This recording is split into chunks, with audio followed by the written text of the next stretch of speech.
공룡시대에 온 선사시대의 생물 같아 보이네요. 이 무서운 동물은 돌묵상어라고 불려요. 12m까지 자랄 수 있죠. 지난 160년 동안 보고된 건 이 중 오직 3마리 뿐이에요.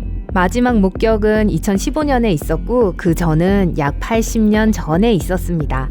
이 상어들은 맛있고 좋은 해산물 저녁을 먹고 싶을 때 새우나 다른 작은 갑각류와 같은 작은 동물을 걸러내기 위해 가끔 수면 위로 떠올라요.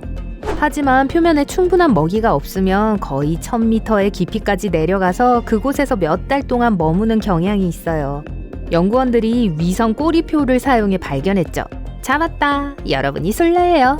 이제 돌묵상어는 좀 더 따뜻한 물에서 시간 보내는 걸 좋아하지만 먼 거리를 이동할 수 있어요. 전 세계에서 살죠. 하지만 열대나 아열대 지역에서는 표면 가까이 가지 않아요. 왜냐하면 높은 온도를 좋아하지 않거든요. 사자갈기 해파리는 그렇게 희귀하진 않지만 얼마나 큰지 신기할 정도예요. 해파리 중에서 가장 크고 가장 긴 동물이죠. 총 길이가 36m에 이를 수 있어요. 과학자들이 알고 있는 가장 긴 흰긴 수염고래보다 대략 7m 더 긴 거예요. 해파리에게는 70에서 150개의 촉수가 있어요. 그리고 촉수에는 사람이 접촉할 경우 심각한 해를 끼칠 수 있는 신경독이 모두 다량 함유되어 있어요. 하지만 사람들은 보통 이런 종류의 해파리를 마주치지 않게 돼요. 왜냐하면 이 해파리가 해안 근처에선 거의 안 살고 넓은 바다를 선호하기 때문이죠. 보통 사자갈기 해파리는 표면 20m 이내에서 발견할 수 있는데 이곳에서 작은 물고기, 동물성 플랑크톤, 그리고 몇몇 다른 종류의 해파리를 먹고 살아요. 촉수를 사용해서 세트 메뉴를 낚아챕니다.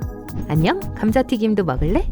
거대 유령 해파리는 바다의 미드나잇 존의 어둠과 심해에서 나타나요. 햇빛 차단용 모자 모양의 머리는 폭이 1m가 넘어요. 이 머리는 길이가 10m에 이르는 리본 같은 4개의 구안을 달고 있어요. 이 꽤 희귀한 생물은 구안을 이용해 자신에게 무슨 일이 닥칠지 모르면서 주변을 헤엄치고 있는 불쌍한 동물을 잡죠. 거대 유령 해파리는 오렌지색 머리에서 나오는 주기 펄스로 물에서 스스로를 나아가게 해요. 칠흑 같은 깊은 곳에서 이게 희미하고 신비롭게 빛나죠. 이건 북극을 제외한 전 세계의 모든 대양에서 삽니다. 아마 북극은 너무 추워서인 것 같아요. 하지만 이 이상한 모양 때문에 사람들은 종종 상갈치를 드래곤피쉬나 바다뱀이라고 불러요. 길이가 약 8m로 우리가 알고 있는 가장 긴 경고러예요. 그리고 1000m의 깊이에서 살아요. 산갈치는 대부분의 시간을 열대와 아열대 지역의 넓은 바다의 깊고 어두운 곳에서 보냅니다. 수면 위로 거의 떠오르지 않아요. 초대받지 않은 한은 말이죠. 길고 빨간 등 지느러미에 노처럼 생긴 배 지느러미를 가진 리본 모양의 빛나는 은색 생물이에요. 몸에는 비늘이 없고 매우 얇아요. 이 물고기는 약 9m까지 자랄 수 있고 300kg의 무게가 나갈 수 있어요.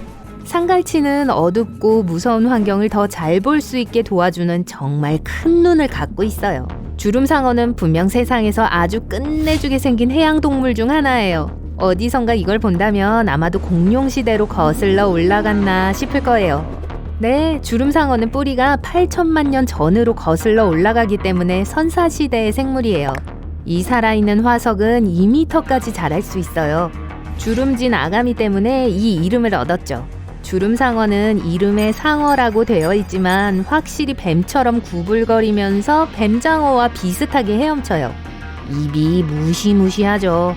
백상아리의 입과 비슷하게 25줄로 늘어선 300개의 삼지창 모양의 이빨을 갖고 있어요. 어디 더 가까이 와보라고! 연구원들은 19세기에 이 생물을 발견했지만 사람들은 이 상어를 거의 보지 못해요. 그럴만도 한 게 보통 120에서 1280m 사이의 깊이에서 살거든요. 대부분의 경우 주름상어는 오징어를 통째로 삼켜 먹이로 삼습니다.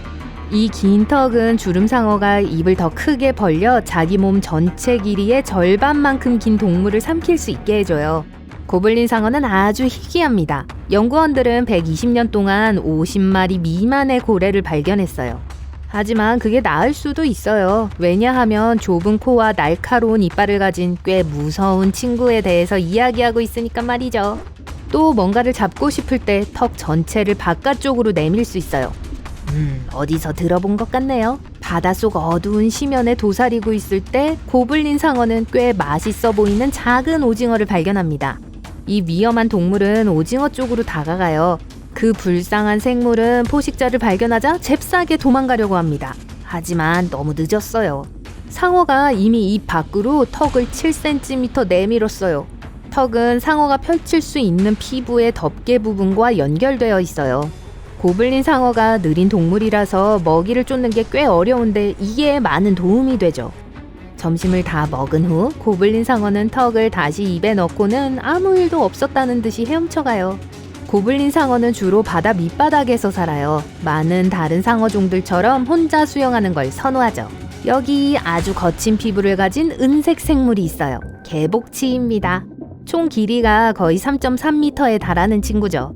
몰라라고도 불려요. 개복치는 모든 경고러 중에서 가장 무거워요. 사람들은 가끔 이 기괴한 모습 때문에 이걸 헤엄치는 머리라고 부릅니다. 이 생물들은 전혀 자라지 않는 뒷지느러미를 갖고 태어나기 때문에 아주 이상한 모양을 하고 있어요. 이 동물이 성숙해지면 그냥 접혀서 둥근 방향타 모양을 만들어요. 개복치는 어딘가 어설픕니다. 옆으로 헤엄칠 수 있게 해주는 강력한 지느러미의 도움으로 움직이죠.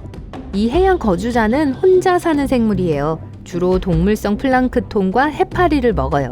점박이 수염상어는 세계에서 가장 희귀한 상어 중 하나예요. 3m 이상 자랍니다.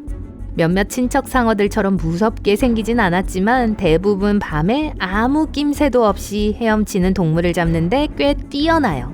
이 동물은 공기구멍을 갖고 있는데 그래서 바다 밑바닥에서 가만히 있는 동안 숨을 쉴 수 있는 거예요. 거의 움직이지 않아서 아마 다들 눈치채지 못할 거예요. 그 납작한 몸과 큰 배 지느러미와 가슴 지느러미는 수중 지형에 잘 어우러집니다. 그래서 숨기를 잘하는 거예요. 이 능력은 이 상어들이 자신을 보호하고 싶을 때도 도움이 돼요. 이 상어의 영어 이름 워비공은 카펫 상어라는 의미예요. 보통 산호초 아래 해저, 모래바닥, 교각 아래에서 살아요. 사람들은 납작한 몸을 겨우 덮을 정도로 얕은 물에서 이 상어를 발견하기도 했어요. 블로브피쉬는 이빨과 뼈가 없어서 적극적으로 사냥을 할 수 없습니다. 근육량이 별로 많지 않기 때문에 거의 움직일 수 없어요. 저도 그런 룸메이트가 있었죠. 이것들은 해저에서 퍼 올린 동물들로부터 에너지를 얻어요. 또 이 에너지를 보존하는 방법도 알고 있죠. 이게 보통 심해 생물들이 사는 방식이에요. 수면 가까이 헤엄치는 동물들만큼 많은 식량이 없어요. 대신 먹을 게 많지 않을 때를 위해 에너지를 아껴주는 특별한 신체 메커니즘을 갖고 있죠. 블로브피쉬가 사는 깊은 곳의 압력은 지표면 압력의 120배예요. 그래서 이 괴상한 생물은 표면으로 끌어올릴 때만 이상한 젤리 같은 덩어리 같아지는 거예요. 이곳의 압력은 몸을 유지할 만큼 강하지 않아요. 붕괴되는 건 정말 힘들어요. 화이트 마진 스타게이저는 바다에서 가장 못생긴 동물이라는 타이틀을 놓고 블로브피쉬와 경쟁할 수 있을 것 같지 않나요? 이 물고기는 모래 속에 몸을 숨기는 데 사용하는 위로 향한 입과 함께 머리 꼭대기에 눈이 있어요. 모래에서 눈만 튀어나온 채 대부분의 시간을 그곳에서 보냅니다. 작은 동물이 지나갈 때까지 그렇게 쉬고 있죠.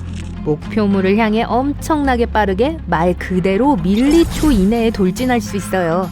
이게 개, 물고기 또는 다른 작고 운 없는 동물을 끌어당기는 물속의 진공 상태를 만들어요. 또 다른 전략은 독을 쓰는 거예요. 이 물고기는 다른 동물을 잡고 적으로부터 스스로를 방어하는 데 도움이 되는 어깨뼈에 독이 있는 척추를 갖고 있어요. 비록 전기뱀장어와는 관련이 없지만 화이트 마진 스타게이저는 50볼트의 강력한 전기 충격을 발생시킬 수 있어요. 아야!